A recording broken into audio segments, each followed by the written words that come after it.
This is the most important heliborne operation to have been conducted jointly by Afghan, American and French soldiers. Under the name Operation Normandy Eagle, it lasted 5 days and involved some 1,060 soldiers. Its objective: disrupt the insurgents' networks in the north of the Uzbin Valley, an area where the coalition forces have never gone before. This is a Task Force Lafayette operation, with 2 battalions, a French one, Task Force Bison, and a US one, Task Force Iron Grey.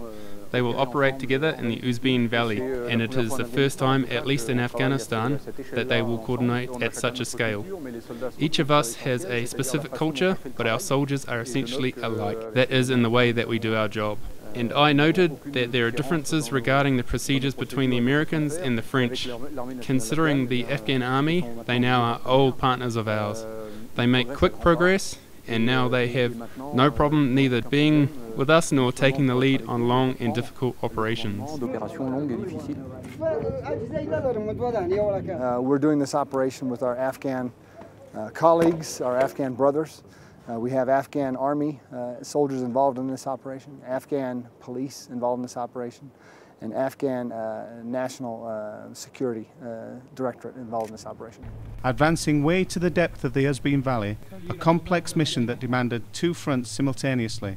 The first one was in the air, with US and French helicopters deploying the soldiers and ensuring their resupply. The second front was on the ground, where the Afghan Security Forces, supported by some French forces, conducted searches in compounds alleged to hide armaments. Ok, c'est bon les gars, on repart là sur ligne hors cordon et la fouille ops arrive sur la position. Elle est partie. When we get to a compound, everyone knows exactly what to do. Some are to set a layout covering outwards, some others set an inner cordon to support the elements that will operate inside the compounds. There are also the teams that do penetrate the compounds with the Afghan policemen and their mentors, the POMLTs. In addition, there are the advanced search team plus the EOD team ready to intervene if needed. Now it's an engineers and infantry manoeuvre. Led by the soldiers from the battle group Bison, they advance by foot in most of the zone of the Uzbin Valley, a zone that is hard to get to. Though the bodies have been put through the mill, the show of force has been convincing. Objectif numéro 1, donc un chargeur Kalash plein. Fouille objectif numéro 2 en cours. On a trouvé plusieurs sachets de drogue. As you know, in this zone of northern Uzbin Valley, we have never set foot.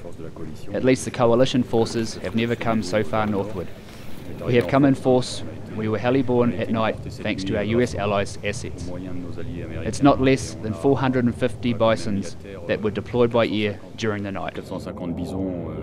600 more coalition soldiers are now added to the 450 bisons. It's a one-of-a-kind presence that bears fruit with some significant results. A drug laboratory was neutralized, as was a counterfeit papers laboratory, and a significant quantity of weapons and ammunition are seized. Another significant factor was that throughout the operation, the local population showed no hostility towards either Afghan, American or French soldiers, and many new contacts have been made with the village elders.